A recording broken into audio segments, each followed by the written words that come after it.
السلام علیکم، میں ہوں جاوید لغاری اور آپ دیکھ رہے ہیں میرا یوٹیوب چینل جاوید لغاری۔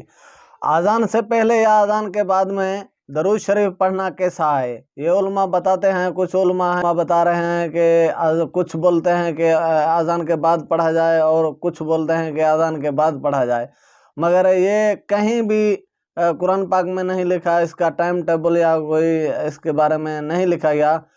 کسی ٹائم بھی پڑھ سکتے ہیں ہم، اس حوالے سے کچھ علماء بتا رہے ہیں۔ اور اس کے بعد جو ہے انجینئر محمد علی مرزا تفصیلی گفتگو کر رہے ہیں، آئیے سنتے ہیں۔ ایک بھائی نے فرمایا کہ اذان سے قبل درود پاک پڑھنے کی کیا شرعی حیثیت ہے؟ دیکھیں، نبی کریم صلی اللہ علیہ وسلم کے دور میں جو اذانیں ہوئی ہیں اس میں تو ایسا نہیں تھا کہ پہلے درود پاک پڑھا جائے، لیکن اگر فرض کر لیں کوئی آج کے دور میں پڑھتا ہے تو حکم یہ ہوگا، یعنی اب سوال یہ پیدا ہوگا کہ کیا یہ جائز ہوگا کہ نہیں ہوگا۔ علماء نے واضح طور پہ فرمایا کہ اگر پہلے درود پاک پڑھتا ہے تو منع نہیں ہے، کیونکہ اللہ تبارک و تعالی نے ارشاد فرمایا یا ایھا الذین آمنوا صلوا علیہ وسلموا تسلیما، اے ایمان والو تو ان نبی کریم صلی اللہ علیہ وسلم پر درود اور خوب سلام بھیجو۔ کب بھیجو، کب نہیں بھیجو، اللہ نے کوئی کنڈیشن نہیں لگائی۔ جب ایک چیز بغیر کنڈیشن کے ہے تو ہم اسے جب چاہیں اختیار کر سکتے ہیں۔ باقی رہا اذان سے پہلے درود پاک پڑھنا، تو اس پر بہت سارے دلائل جو ہیں وہ موجود ہیں۔ قرآن پاک میں اللہ رب العزت جل وعلا نے یہ ارشاد فرمایا ہے کہ یا ایھا الذین آمنوا صلوا علیہ وسلموا تسلیما، کہ اے ایمان والو اس غیب بتانے والے پر درود بھیجو اور خوب سلام بھیجو۔ اس میں اللہ تبارک و تعالی نے کوئی قید بیان نہیں کی کہ کس وقت درود پاک پڑھو اور کس وقت نہ پڑھو۔ نبی کریم نے آذان کے بعد درود سکھایا۔ سیدنا بلال نے آذان سے پہلے الصلاۃ والسلام علیک یا رسول اللہ کا یہ الفاظ نہیں کہے۔ پھر اس کے اندر ایک شرکیہ لفظ جملہ بھی کہا جاتا ہے، وہ کیا ہے؟ الصلاۃ والسلام علیک یا نور من نور اللہ، اے محمد صلی اللہ علیہ وسلم آپ اللہ کے نور کا ٹکڑا ہیں، آپ پر سلام ہو۔ اور اللہ کے نور میں سے کوئی نور نہیں بنا، محمد کریم اللہ کے بندے ہیں، بشر ہیں، نور من نور اللہ نہیں۔ اذان سے پہلے یا بعد میں جو صلاۃ و سلام پڑھتے ہیں وہ بھی خالص بدعت ہے۔ اگر سنت ہوتی تو سب سے پہلے حضرت بلال پڑھتے، اگر سنت ہوتی تو ابی محذورہ مؤذن مکہ پڑھتے، اگر سنت ہوتی تو عبداللہ ابن ام مکتوم مؤذن مدینہ پڑھتے، اگر سنت ہوتی تو ابو بکر عمر عثمان و علی پڑھتے۔ یہ تو لوگوں نے بنا رکھا ہے کہ ان کو الحمدللہ علم تو آتا نہیں، صلاۃ و سلام پہ گزارا ہے نا، روٹی مل رہی ہے۔ کچھ لوگ کہتے ہیں کہ اذان سے پہلے درود شریف پڑھنا معاذ اللہ غلط ہے، اس کے بارے میں کچھ وضاحت۔ کسی چیز کو جائز ثابت کرنے کے لیے دلیل پیش کرنے کی ضرورت نہیں ہے۔ جو لوگ ناجائز کہتے ہیں یہ ان پر لازم ہے اور یہ ان کی ذمہ داری ہے کہ وہ کوئی حدیث لائیں اور بتائیں کہ اذان سے پہلے درود پڑھنا ناجائز ہے۔ وہ قید لگاتے ہیں کہ بخاری اور مسلم میں دکھاؤ، ہم قید نہیں لگاتے، ہم کہتے ہیں حدیث کی کسی بھی کتاب میں بتاؤ کہ رسول اللہ نے منع فرمایا ہے کہ اذان سے پہلے درود مت پڑھو۔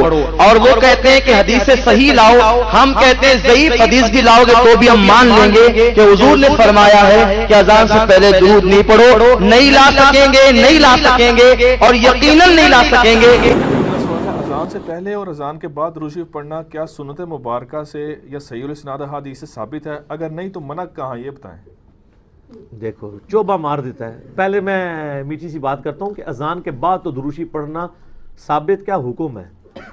صحیح مسلم میں حدیث ہے جو اذان کا جواب دے اس کے بعد درود شریف پڑھے پھر الوسیلہ والی دعا مانگے، میری شفاعت اس کے لیے حلال ہو جائے گی۔ اور الوسیلہ والی دعا بخاری میں آئی ہے، اللہم رب هذه الدعوة التامة والصلاة القائمة آت محمدا الوسیلة والفضیلة وابعثه مقاما محمودا الذی وعدتہ۔ اور آخری حصہ جو ہے سنن کبریٰ البیہقی میں ہے، انک لا تخلف المیعاد۔ باقی کہانی ہے بیچ میں جوڑی ہوئی ہے۔ تو اذان کے بعد تو درود شریف جو ہے وہ تعلیم کیا گیا۔ اذان سے پہلے والا جو درود ہے نا وہ سب کانٹیننٹ میں شروع ہوا ہے، وہ بھی سارے نہیں پڑھتے۔ یہ مفتی منیب الرحمان صاحب کی مسجد میں اکثر، میں تو 2-3 دن رہا بھی ہوں 2007 میں وہاں، تو اس وقت غلام سو سعیدی صاحب زندہ تھے، وہ کہتے تھے میں نے تو یہاں بند کروایا ہے۔ اور انہوں نے باقاعدہ شرح صحیح مسلم میں لکھا ہے کہ حضرت بلال ہم سے زیادہ عاشق رسول تھے، وہ تو اذان سے پہلے درود نہیں پڑھتے تھے۔ تو کہتے ہیں یہ صرف جواز تھا، الٹا اس کو پکڑ کے پورا دین کے طور پہ تعلیم کر دی ظالموں نے. کتنا ظلم کیا. گولڈا والے بھی میرا خیال شاید نہیں پڑھتے، آپ نے بتایا تھا. ہاں گولڈے میں نہیں، گولڈا والے بھی نہیں پڑھتے، اور گولڈے میں تو نماز کے بعد کلمہ بھی نہیں پڑھا جاتا. احمد بریلوی صاحب کے مزار پہ منظور الاسلام بریلی مدرسے کے ساتھ جو مسجد ہے اس میں نماز کے بعد کلمہ نہیں پڑھا جاتا اونچی آواز سے. سر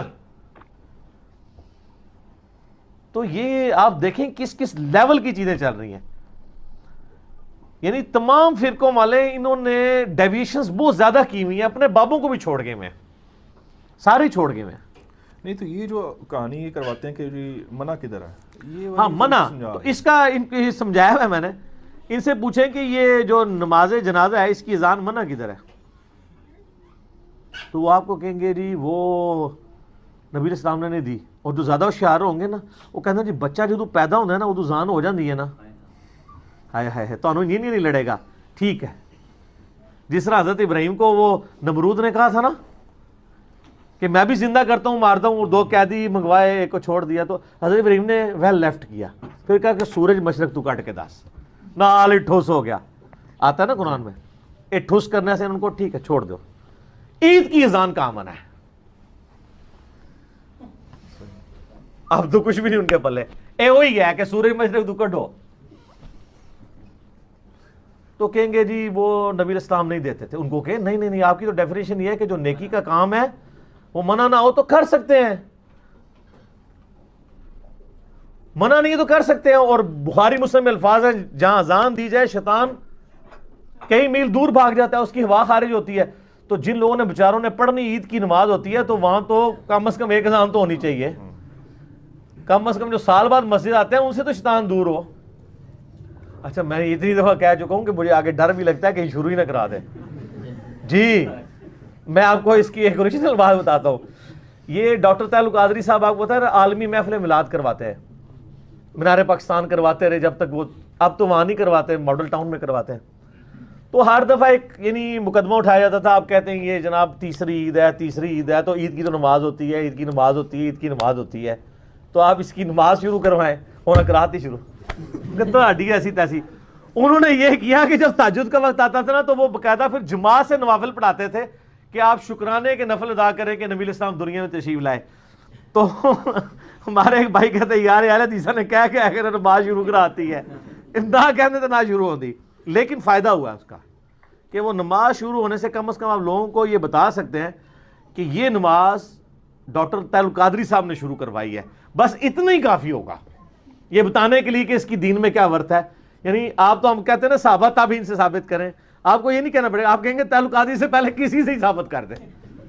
کتنا آسان ہو گیا بات سمجھانا کہ اتنی بڑی کہانی ہے کہ طاہر القادری صاحب سے پہلے نہیں ایگزسٹ کرتی.